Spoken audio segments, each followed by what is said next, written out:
বলছি কি যে আপনি তো আমাকে চিঠি লেখার ভিডিওটা পাঠিয়েছিলেন, তাই না?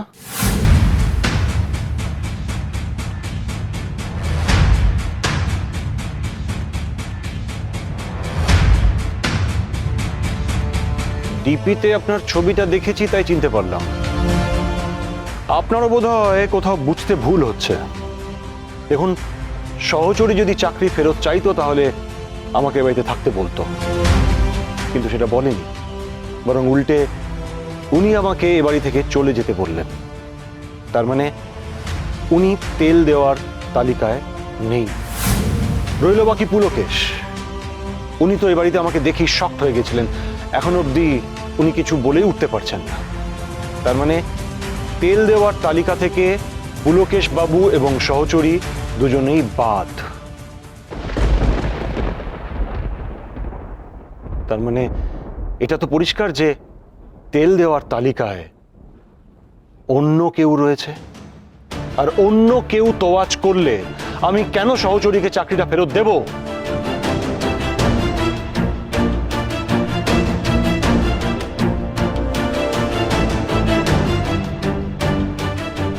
শুনুন সহচরী, শুনুন পুলকেশ, আমার কাছ থেকে আপনাদের কিছু পাওয়ার নেই, তাই সব দিকটা বুঝে শুনে বিবেচনা করে সিদ্ধান্ত নিন।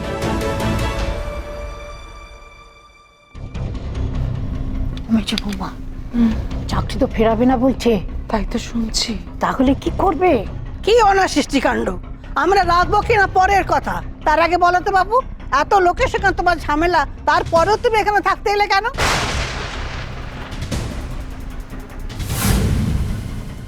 বলবি বাচ্চা মানুষ, ও বললো আর তুমি চলে এলে।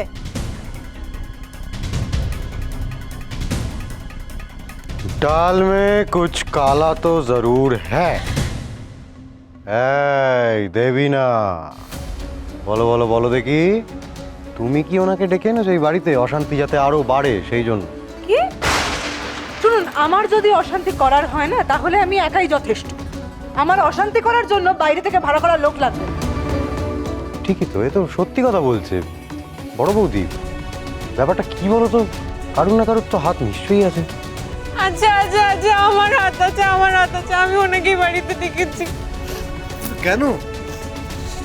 কারণটা প্লিজ কেউ জিজ্ঞেস করো না, কেউ না। আমি বলতে পারবো না। করবি, চুপ কর, আর বেশি বকিস না।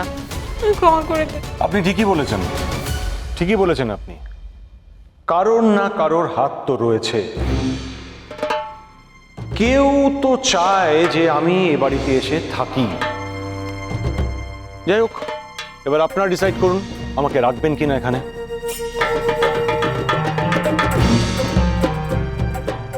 দেখুন মা, আজকে উনি বলছেন যে চাকরি ফেরত দেবেন না, কিন্তু আদর যত্ন পেলে মন তো ফিরতেই পারে, তাই না? বাড়ি থেকে যদি এখন বের করে দিই তাহলে তো চাকরি ফেরত পাওয়ার আর কোনো চান্সই রইল না। মা যে যাই বলুক, আপনি সবাইকে বলে দিন যে অভিষেককে বাড়িতে রাখতেই হবে। মেজো বৌদি, মা, আমিও তোমাদের দলেই আছি। ব্যাস, চলো। শোনো বাবু, কে চায় তুমি এখানে থাকো সেটা না জেনে আমি এখানে তোমাকে থাকতে দেব না। আমি এমন অনাসৃষ্টিকাণ্ড করতেই দেব না। একদমই তাই, একমত। না না না না না না না, উনি থাকবেন। হ্যাঁ হ্যাঁ, একদম, আপনি থাকবেন। হ্যাঁ হ্যাঁ, উনি তো থাকবেন।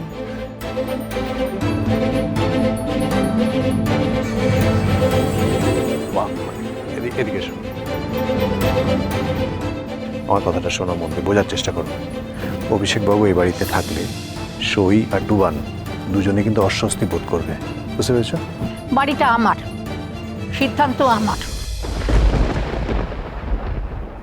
মেজো বৌমা, হ্যাঁ মা। এনাকে গেস্ট রুমটা দেখিয়ে দাও। হ্যাঁ হ্যাঁ, আসুন স্যার, আপনি আমার সাথে আসুন। আমি আপনাকে গেস্ট রুমটা দেখিয়ে দিচ্ছি, আসুন। এক মিনিট, আমি আমার লাগেজটা একটু নিয়ে আসি।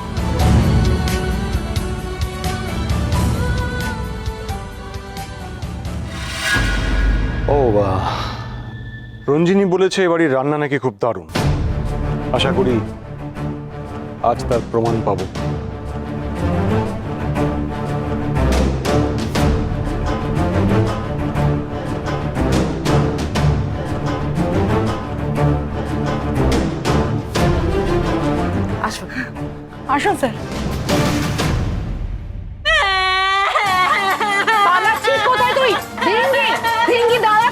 ছাড়বে আজকে ধর।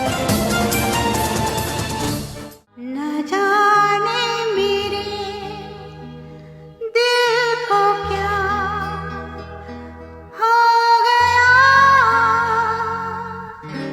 अभी तो यही था भी खो गया न जाने मेरे दिल को क्या हो गया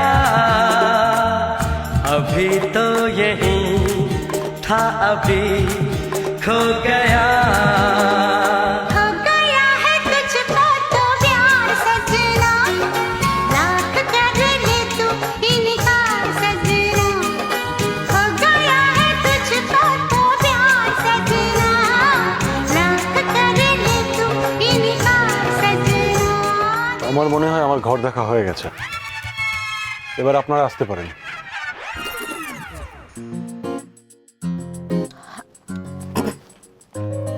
আপনার ঘর দেখা হয়ে গেছে তো? হ্যাঁ, এবার আপনারা আসতে পারেন। হ্যাঁ হ্যাঁ স্যার, আমরা এবার আসছি। B comfortable. চল চল চল বড় চল। হ্যাঁ। কি হ্যান্ডসাম, কি ব্যক্তিত্ব। আচ্ছা, উনি কি বিবাহিত? মেজ বৌদি, উনি কি একা একাই পেইং গেস্ট হয়ে থাকবেন? ও আছে, জিজ্ঞেস করো না, একবার জিজ্ঞেস করো না। যাও না। স্যার, বলছি যে আপনার ফ্যামিলি কি বাইরে থাকে? মানে কেউ তো আসেনি আপনার সঙ্গে? আমার কোনো ফ্যামিলি নেই। ও ও মা, আপনি একা?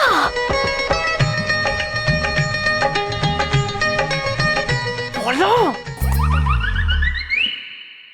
না, মানে এতগুলো জিনিসপত্র আপনি একা একা আনপ্যাক করবেন? আমি হেল্প করি? তার কোনো প্রয়োজন নেই। সে তো আপনার বিনয়, কিন্তু ঘরের কোথায় কি আছে সেটা দেখিয়ে দেওয়া তো আমার কর্তব্য, তাই না বলুন? ওদিকটাতে বাথরুম, ওখানে সাবান, শ্যাম্পু, টাওয়েল সব কিছু রাখা আছে। থ্যাংক ইউ, ওগুলো আমি ক্যারি করি। আর কিছু? তাহলে আসি। আসছি স্যার। ও এক মিনিট। হ্যাঁ।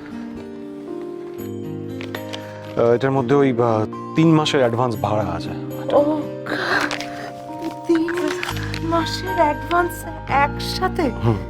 ও, thank you sir, thank you. আমরা আসছি। কোনো কিছু দরকার হলে অবশ্যই জানাবেন।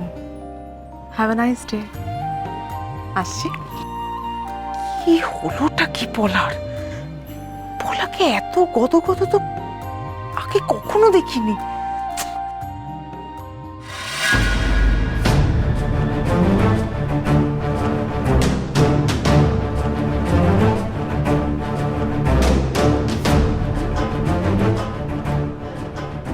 চলো, আমি রেডি। হ্যাঁ, চল চল। সরবো তো না প্রথমত, দ্বিতীয়ত তোমার এই বাড়ি থেকে কোথাও বেরোনো চলবে না। আমি এই এডিসি কে তাড়ানোর একটা প্ল্যান করেছি। আজ আমি ওই ছাই ভস্য কিছু উল্টোপাল্টা জিনিস রেঁধে ওকে খাওয়াবো। এত খারাপ খাবার খেতে পারবে না, না খেতে পেরে বাড়ি থেকে পালিয়ে যাবে। আমি মা হতে চলেছি গো, কিন্তু এই অবস্থায় আমার বয়ফ্রেন্ড আমাকে ছেড়ে পালিয়ে গেল। আমার পরিচিত একটা ক্লিনিক আছে, সেখানে যাও, গিয়ে দেখা করো, এসব কেস সেখানে হয়। আমি তবে সহচরী